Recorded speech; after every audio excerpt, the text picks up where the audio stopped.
Assalamualaikum warahmatullahi wabarakatuh. My name is Alia Zulaika binti Ibrahim. Today, I will present my self-reflection assignment, Digital Workforce. This course has given me a good introduction into what a digital economy is all about and the opportunity it offers in the online workforce. I choose Chapter 4 Freelancing Breakthrough and Chapter 5 Working with Client because it's the most applicable and useful. Next, we move to the personal learning experience. The first one is real-life application.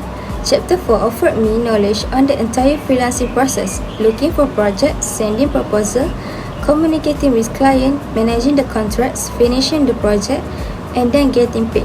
This semester, I've created some freelance website. I had the opportunity to discover this website and how the freelance works in practice while studying the concept we were learning in class. This Chapter 5 was good addition to learning how to build and maintain professional relationship with clients throughout the whole freelancing process. The chapter highlights the importance of selecting right client, negotiating professionally, project delivery, and effective communication throughout the project. The concept I picked up at the start of my freelancing career taught me why a lot of successful freelancers put a lot of effort into their client satisfaction and their long-term relationship. Next, we move to the critical evaluation. I was inspired to think critically about my own preparedness to become a freelancer in this Chapter 4. In this chapter, I was given the motivation to critically look at my own preparedness to become a freelancer. The chapter proved to be extremely thorough and detailed of freelancing process, but I did find it difficult to practice what I did learn in actual scenarios. So, during this semester, I've registered on various freelance websites and it took me far more than just submitting proposal to get my first project.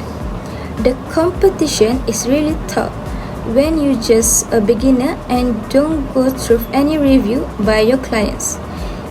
Chapter 5 made me think about how crucial it is to manage clients and communicate professionally. The chapter highlights good communication practice with clients, but I knew that would take practice. I sometimes get a bit confused about communication with prospective clients, especially during the discussion and negotiation on the project. Since I began to freelance this semester, considering my own tenure, I think I need to work on being more confident when I'm going to discuss scope, price, and timelines with the clients. Now, skill acquisition and future relevant. First is skill development. For the Chapter 4 helped me develop some skill which I would never have gained before starting this class to freelance. Every topic was a new information that I was able to apply as I started freelancing for the first time this semester. I got to know how to read the job posts, write professional proposal, figuring out pricing, plan project phase, and know the payment system on the digital freelancing platform. Chapter 5 helped me a lot with my communication and with my management of clients. I'm writing this as a new freelancer this semester, and it was a very good lesson for me to learn that communication is as relevant to their profession as having technical expertise. This chapter guided me through the negotiating process of project requirements and clear communication with clients, gave me instructions on how to keep them up to date on the progress and how to deal with the client professionally when dealing with challenges or revision in the project. Second is future application. The information and skills I learned in the Chapter 4 will continue to benefit me as I pursue freelancing. I intend to use the structured workflow that was introduced in this chapter in my proposal, negotiation, project milestone, and deadlines. By following a systematic approach, I will be able to enhance my quality of work, minimizing misunderstanding, and ensure that all my projects are professionally complete. As a freelancer, I will continue to benefit from the communication skill that I learned and the client management skill that I acquired in the Chapter 5. I will make it a point to keep the client updated frequently, communicate clearly about the projects, be professional in my clients' reactions, and communicate positively with them throughout the project. Now, let's talk about the benefits and personal insight. First is positive outcomes. I think the most important things that I learned from this chapter is that I become more confident to start freelancing during my university days. Being able to experience freelance platforms while learning the chapter helped me to get hands-on experience in the freelancing industry.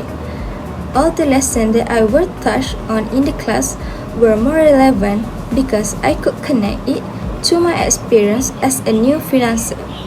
Chapter 5 was very beneficial, with many positive outcomes with enhanced understanding of professional client management.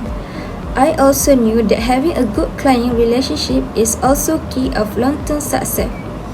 I found that effective communication, honest and regular progress checks are crucial for establishing trust between the freelancer and clients.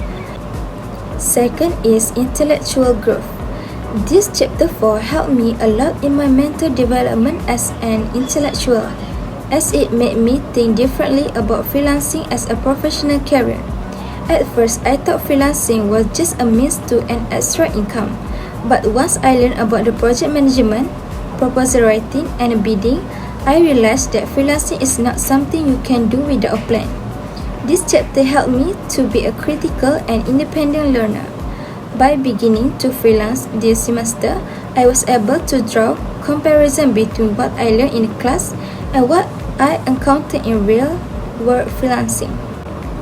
Chapter 5 expand my knowledge on how to thrive as a freelancer, not only technically but also in interpersonal and professional abilities. I knew that good communication with clients are a huge factor in the long-term success of freelancing writers. This knowledge has shifted my perspective and made me realize that all my interaction with the clients will help my professional image and future opportunities. Last but not least, I have a suggestion and critical thought about these two chapters. I think the freelancing breakthrough topic did a good job of teaching the basics of freelancing, but there could be more on how to optimize your profile and your personal brand on various freelancing platforms. In this semester, I have opened an account on freelancer.com, Upwork, Workana, and many more. I have learned about the requirements and features that are provided by each other platforms. I realized that just having an account wasn't enough to gain the attention of clients.